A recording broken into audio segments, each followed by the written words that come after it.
அஸ்ஸலாமு அலைக்கும். நான் உங்கள் ஷிஃபா குக்கிங்லேருந்து பேசுகிறேன். இன்றைக்கி நம்ம என்ன ரெசிபி பார்க்க போகிறோன்னா, எல்லாருக்கும் ரொம்ப தெரிஞ்ச ஒரு ஈஸியான ரெசிபியான உளுந்த வடை தான். ஆனால் என்னோடய ஸ்டைலில் எப்படி செய்கிறதுன்னு சொல்கிறேன். நல்ல ஒரு முறுமுறுன்ற கிறிஸ்பியாக. இதுக்கு நான் 3/4 விளக்கு உளுந்து எடுத்துருக்கேன். பாருங்கள். இப்போ இதை ஒரு பவுலில் சேர்த்துக்கிறேன். இப்போ இந்த 3/4 விளக்கு உளுந்துக்கு வந்து சாப்பாட்டு அரிசி இருக்கு இல்லையா, நம்ம வீட்டில் நீங்கள் என்ன அரிசி செய்கிறீங்களோ சாப்பாட்டு அரிசியில் 2 ஸ்பூன் அரிசி, என்னோடய ஸ்பூனை பார்த்துக்கோங்க, நல்ல பெரிய ஸ்பூனில் 2 ஸ்பூன் அரிசி. இப்போ இதை நல்லா கழுவிட்டு ஒரு 4 மணி நேரம் நல்லா ஊற வச்சுருங்க. பார்த்தீங்களா, உளுந்து நல்லா ஊறி வந்துருச்சு.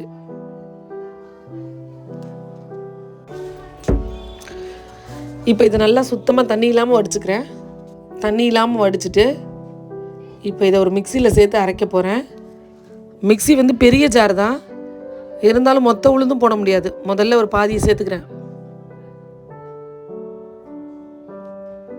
இப்போ நான் அரைக்க போகிறேன்.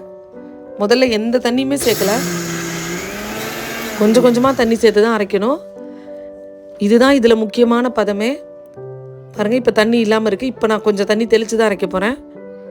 இந்த மாதிரி கொஞ்சம் கொஞ்சமாக, அதாவது 1 ஸ்பூன் 1/2 ஸ்பூன் அந்த மாதிரி தெளித்து அரைக்கும் போது தான் உளுந்தோட டெக்ஸ்சர் வந்து வடைக்கு நல்லா கிடைக்கும். நீங்கள் வந்து இது எல்லா தண்ணியும் எப்படி நம்ம ஊற்ற தானே போகிறோம் அப்படின்னு மொத்தமாக ஊற்றி அரைச்சிட்டோம்னா அது வேறு மாதிரி ஒரு மாதிரி உளுந்து மாவு வந்து களி மாதிரி ஆகி போயிடும். பார்த்தீங்களா, நல்லா திக்காக இருக்குது. அப்பப்போ கொஞ்சம் எடுத்து விட்டு கொஞ்சம் கொஞ்சமாக தண்ணி தெளித்து அரைக்கணும்.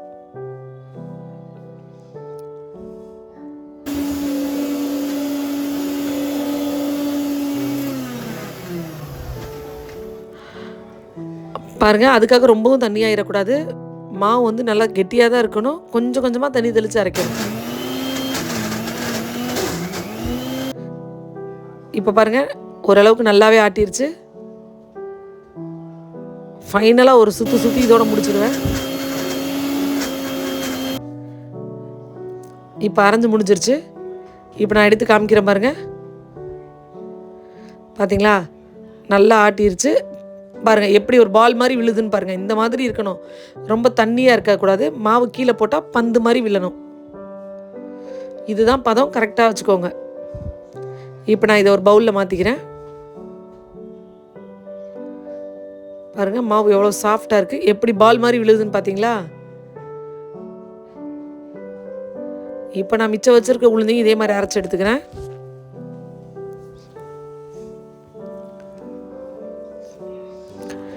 கிரைண்டரில் ஆட்டி சுடுறவங்க கிரைண்டரில் ஆட்டி சுடலாம். நான் மிக்சியில் செய்கிறதுக்கு எப்படிங்கிற பக்குவத்தை தான் நான் சொல்கிறேன். இதுக்கு உடனே இப்போ பாருங்கள், மீத இருக்க உளுந்தையை நான் அரைச்சி எடுத்துட்டேன். இது கூட பொடியாக நறுக்கினேன், நல்லா பொடிசாக கட் பண்ணிடுங்க. ஒரு பெரிய சைஸ் வெங்காயம் 1 கட் பண்ணி சேர்த்துருக்கேன். 3 பச்சை மிளகாவை பொடியாக கட் பண்ணி சேர்த்துருக்கேன். ஒரு கொத்து கருவேப்பிலை அதை சின்னதாக கட் பண்ணி அதையும் சேர்த்துருங்க. கொஞ்சம் கொத்தமல்லி அதையும் பொடியாக கட் பண்ணி நான் சேர்த்துருக்கேன். இது கூட ஒரு 1/2 ஸ்பூன் அளவுக்கு மிளகு. இப்போ இதுக்கு தேவையான பொருள் எல்லாத்தையும் சேர்த்தாச்சு. கடைசியாக இந்த மாவுக்கு தேவையான அளவு உப்பு சேர்த்துட்டு இதை நல்லா பிசைஞ்சிடலாம். உளுந்த வடைன்னு பார்க்கும்போது ரொம்ப சாதாரணமாக தான் தெரியும். ஆனால் கரெக்டாக செய்கிற விதமாக செஞ்சால் தான் அந்த வடை வந்து நல்ல ஒரு வெளியில் கிறிஸ்பியாகவும் உள்ள சாஃப்டாகவும் கிடைக்கும். கரெக்டாக நான் போட்ட மாதிரி அரிசி போட்டு அரைங்க.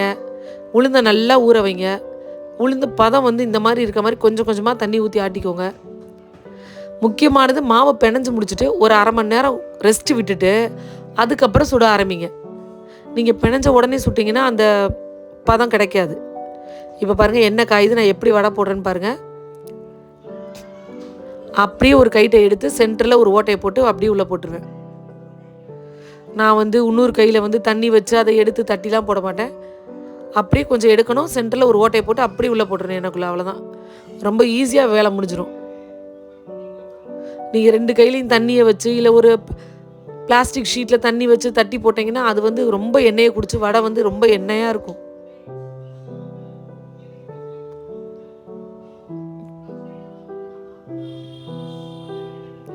இதில் நான் சொன்ன டிப்ஸ் எல்லாம் கரெக்டாக ஞாபகம் வச்சு போடுங்க. வடை ரொம்ப சூப்பராக கிடைக்கும், கிறிஸ்பியாக.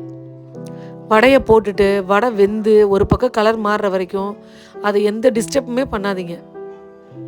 பாருங்கள், இப்போ அது வெந்து நல்லா ஒரு பக்கம் கலர் மாறிடுச்சு. இப்போ தான் அதை நம்ம திருப்பி விடணும்.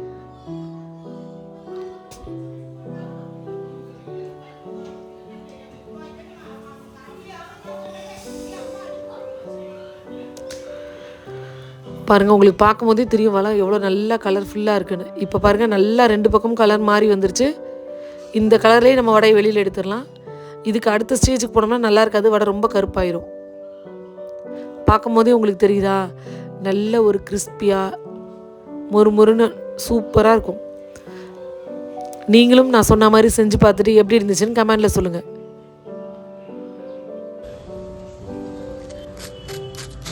என்னோடய சேனலில் நிறையா பேர் சப்ஸ்கிரைப் பண்ணி மட்டும் வச்சுருக்கீங்க. பெல் ஐக்கானை கிளிக் பண்ணிங்கன்னா நான் போடுற வீடியோஸ்லாம் உங்களுக்கு நோட்டிஃபிகேஷனில் வரும். சூப்பர், சப்ஸ்கிரைப் பண்ணுங்க. தேங்க்யூ.